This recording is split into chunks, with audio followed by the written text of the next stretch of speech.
right? Okay, so there's so much focus on developing a habit. So there are so many amazing books written about this forming a habit as well. The thing is, guys, that what everyone misses here is habit is also out of your control. A habit is actually something that happens as a result of something else, and that something else is that you show discipline. When you show discipline as a byproduct, over time you form a habit, and this habit forms your character, and this character becomes your destiny. So what's actually within our control is actually our discipline. And there are so many talks about how to develop a habit and how many days that you should show this discipline.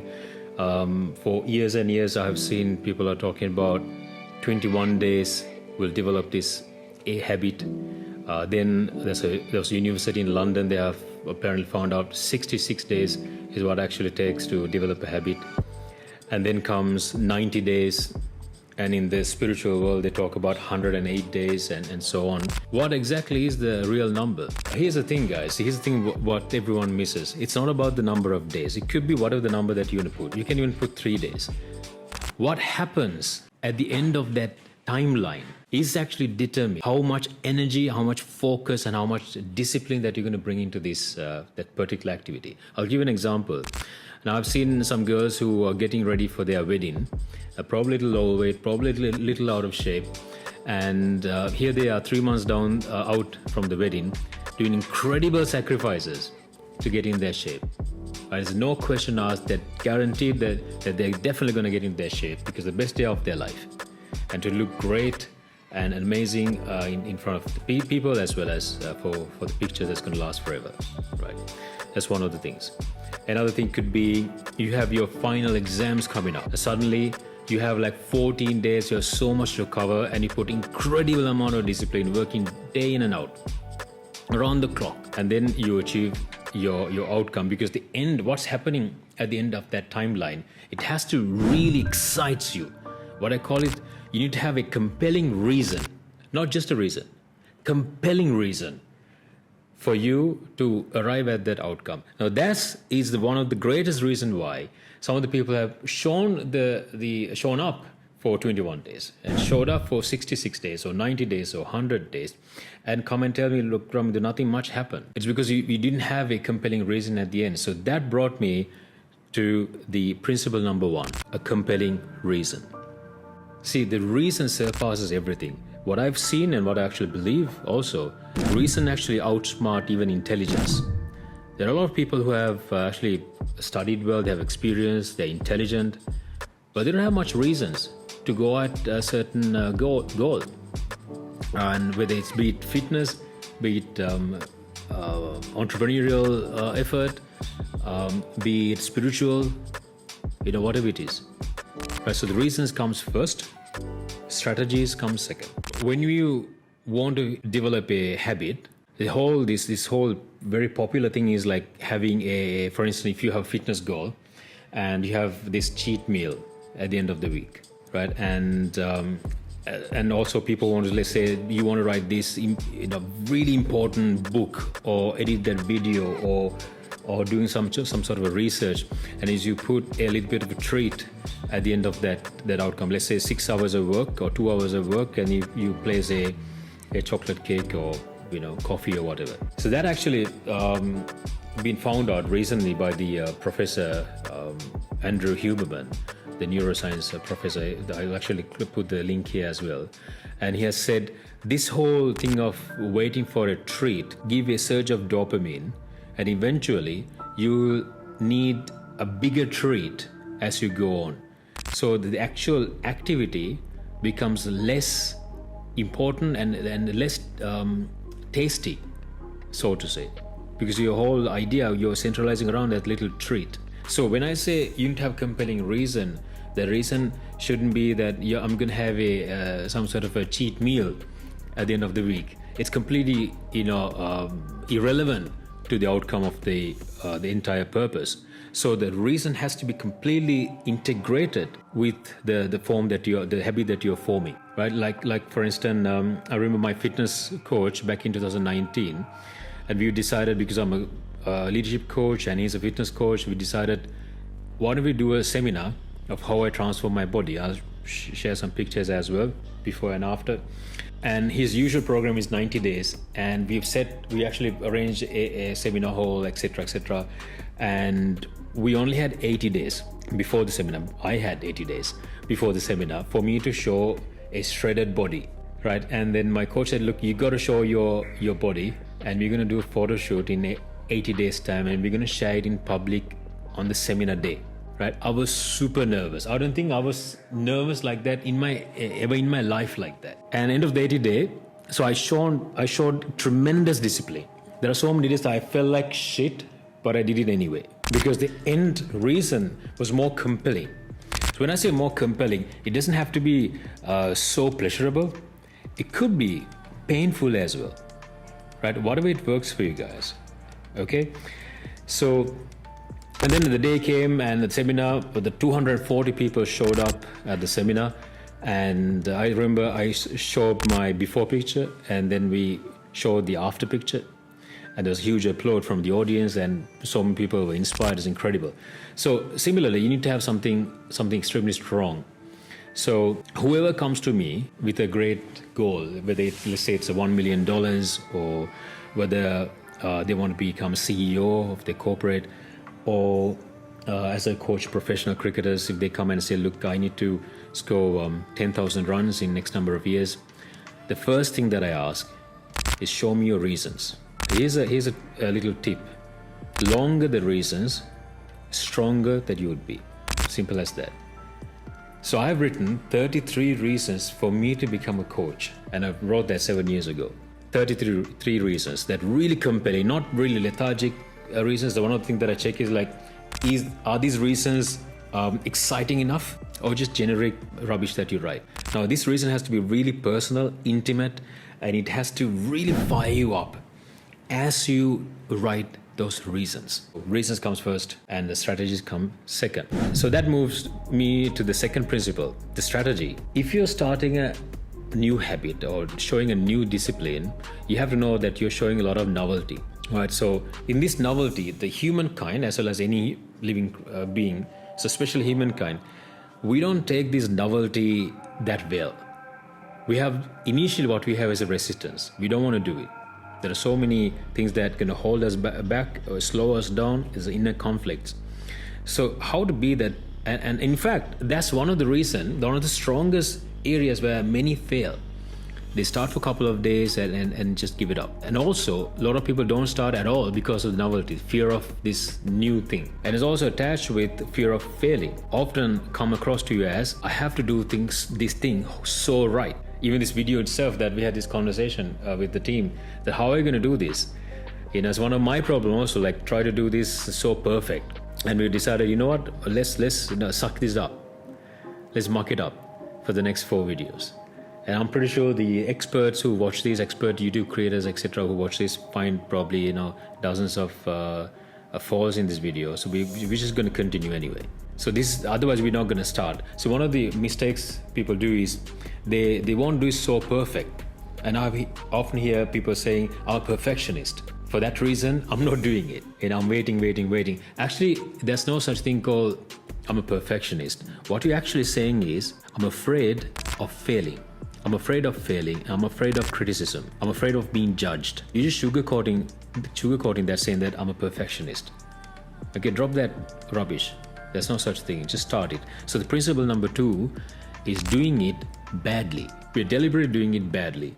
Imagine if a child decided, I'm going to do it perfectly. This walking thing, I'm going to do it so perfectly. So I'm going to wait till I know how to do it perfectly.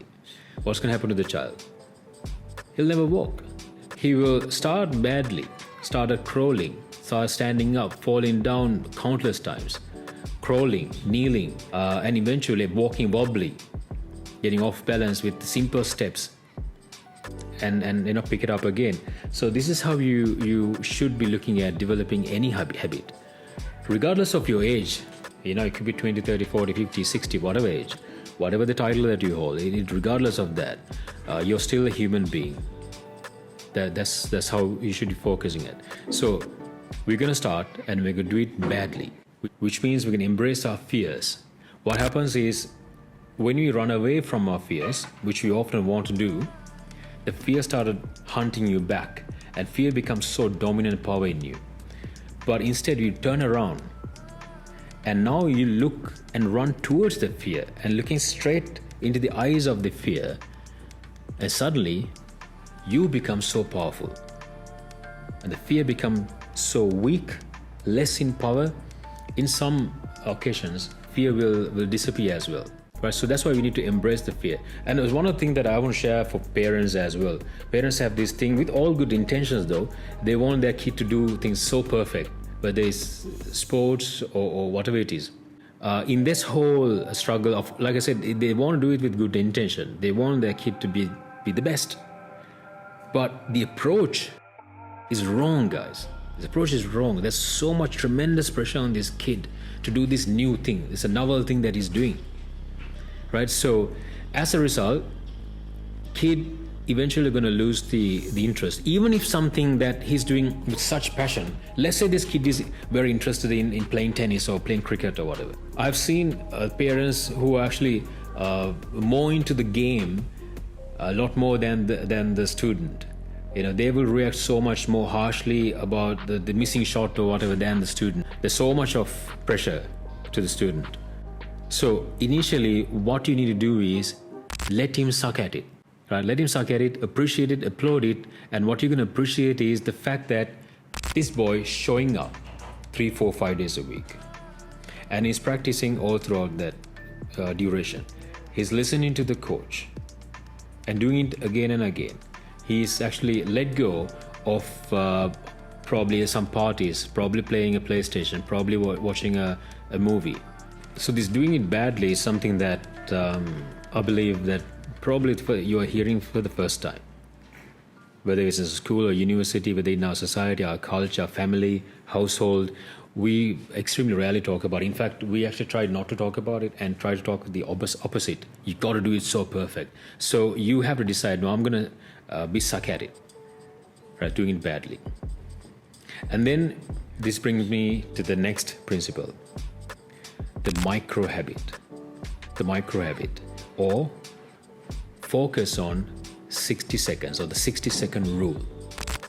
What it means is, now often when you set a goal, let's say it's 3 weeks that you have, or 3 months, or even 12 months, or whatever. It could be 3 or 4 year degree.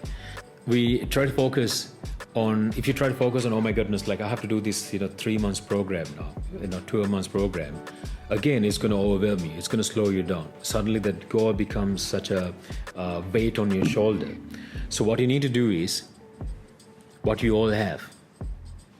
We all have few seconds at a time. So let's focus on the next 60 seconds.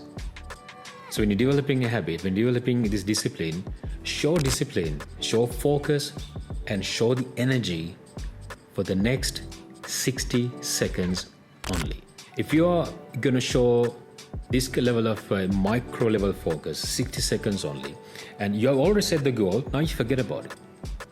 You don't have to think so much about who you're becoming at the end of 3 weeks or 6 months or 3 years. Just focus on the next 60 seconds. And that's something that within our control, isn't it? 60 seconds. And you can show the discipline, show energy, and show discipline there. So what are you going to do in 60 seconds? For instance, if let's say you're in the couch right now and you have this dream to jog 25 kilometers or whatever. So it's a big target. So let's forget about it. Let's forget about this entire goal and focus on putting on your socks, putting on your shoes. Okay, so something that you can do in 60 seconds, or under 60 seconds. Maybe open the door and getting out on the street. Simple as that. So this power of micro habits, the power of small actions actually goes a very, very long way. And you might realize actually, even if you're a master, all you have is that 60 seconds. Do that 60 seconds so well. And what champions do is that 60 seconds, they do it in a whole different level. That's the only difference. So these things gonna add up. Of course, you might get washed away, you might get really disempowered, you might get frustrated, You might get caught in the circumstances of life. You might miss so many minutes. It's okay. Again, pick it up with 60 seconds.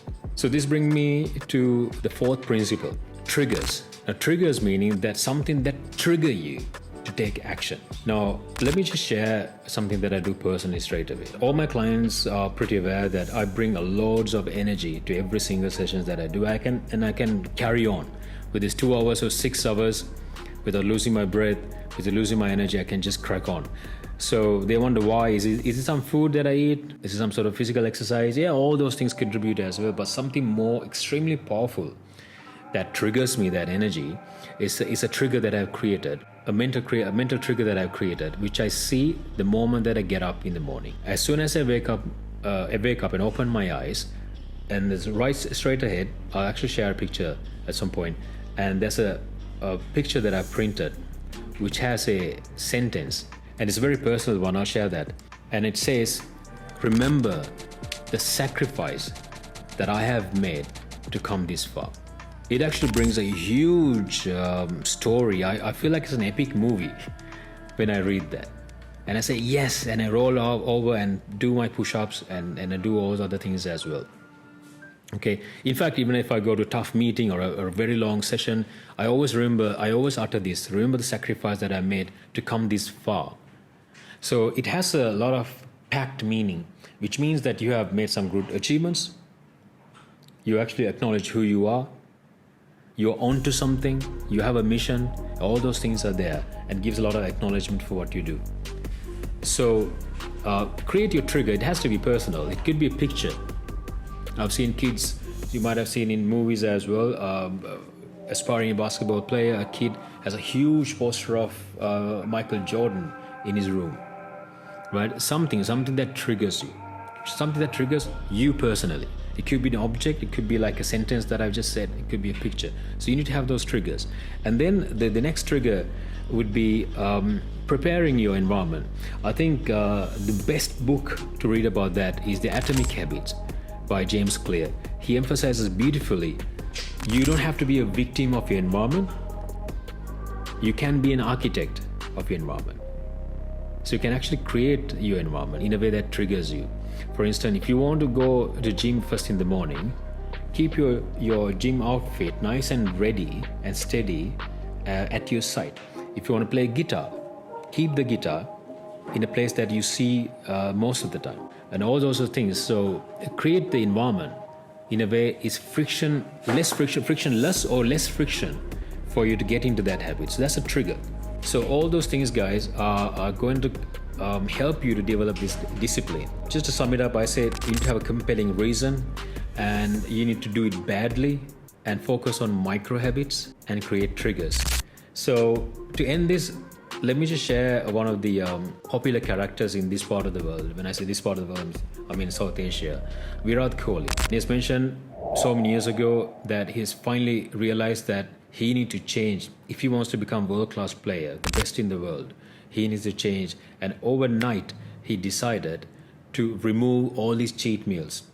So according to what I've heard, for 7 years, he didn't have any sweets whatsoever.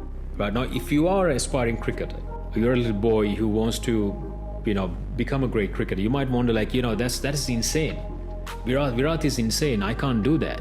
Actually, no, he's not insane. He's not magnificent. Of course, he's magnificent. He's one of the best, one of my favorites as well.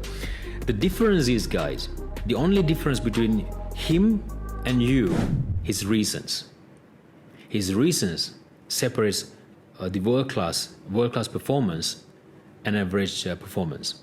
I'm sure he has a ton of reasons for him to do that. It could be coming from different areas as well, guys. It could be coming from your spiritual beliefs as well. Who you want to become. Why are you heading with this kind of habit? And it could be you are helping your family. You need to be the champion of your family or your community or to save your company or your country. Bigger the reasons, like I said, bigger the longer the reasons, better you are in a position. So I'm emphasizing all these things, guys. Discipline is the key. Habit is just a byproduct. And from all the 4 principles, I would focus so much seriously on the power of reasons. And then accompany all the other 3 principles that I mentioned. You are guaranteed to an incredible experience.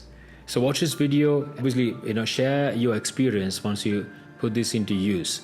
And if you watch all this far, I congratulate you, because you have, amidst all those distractions, you wanted to watch this, developing a discipline. Well done, man. I really salute you. And if you watch this, you watch this for a reason. And the reason is your time has come. Remember, the time is right. Time is now. Take action right now. So I'll see you again in another video. Live with spirit.